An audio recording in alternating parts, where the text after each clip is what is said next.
Bon, ça fait maintenant un moment que j'habite à Bali et c'est pas tout à fait comme on croit, c'est plutôt mieux. Il y a plein de trucs qu'il y a ici que je soupçonnais pas trop avant d'arriver. Et bon, il y a aussi quelques désavantages, quelques inconvénients, mais je les mettrai après. Parce qu'il y a quand même bien plus d'avantages. Avantage numéro 1.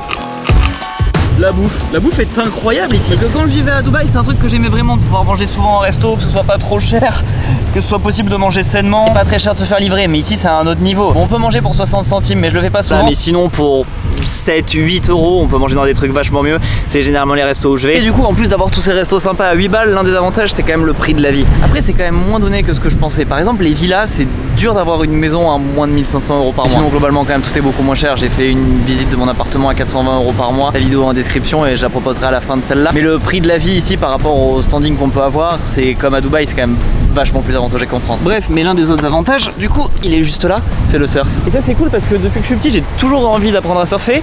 Mais je passais mes étés à Arcachon et à Arcachon, il n'y a pas de vagues. Donc je faisais du skim, mais c'est pas le même délire le skim. Y a pas de vague quoi, il faut courir à la place. J'ai eu très peur pendant cette chute là, j'ai vraiment cru qu'elle allait tomber sur ce rocher. Mais du coup surfer ici c'est trop bien, les verres sont incroyables, la mer est belle. Sauf quand elle est polluée, des fois elle est remplie de plastique, vraiment c'est dégoûtant. Après ça la mer est chaude, mais globalement il fait pas tout le temps beau forcément. Il y a quand même pas mal de jours où il pleut.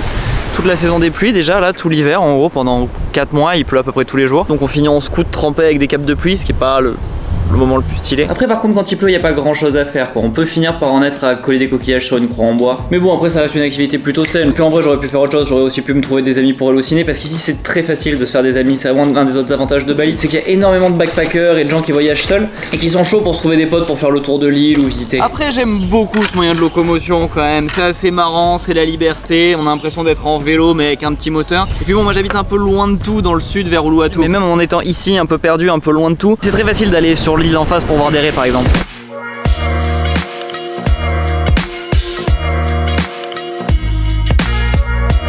Vraiment il faut passer des palmes. Ma taille, mais bon.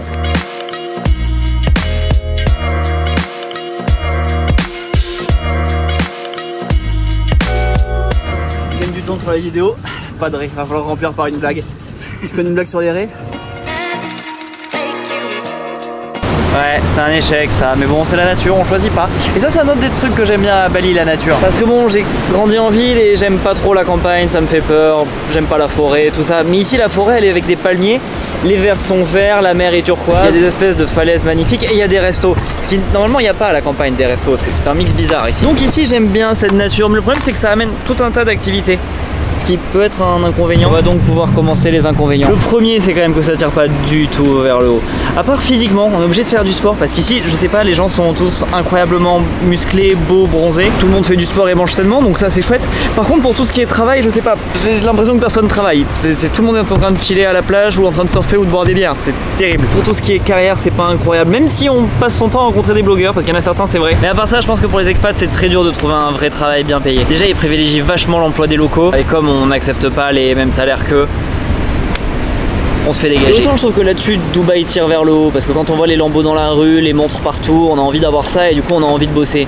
Ici, on a envie de quoi? Un nouveau surf, ça coûte 300 balles. À côté d'une lambeau, c'est assez facile à atteindre. Après, si on a envie de bosser, ça peut donner envie de créer des petits business parce qu'il y a certains trucs dans lesquels ils sont assez forts. Par exemple, dans tout ce qui est bijoux, ils ont un savoir-faire pas mal qui vendent assez cher d'ailleurs. Je suis pas sûr qu'ils soient compétitifs, mais bon.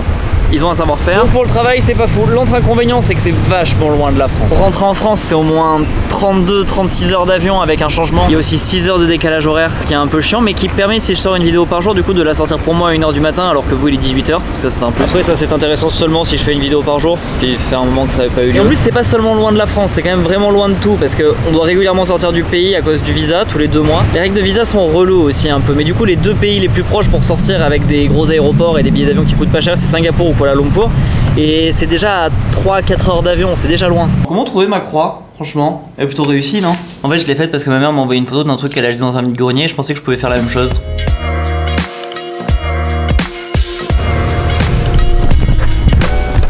Wouhou!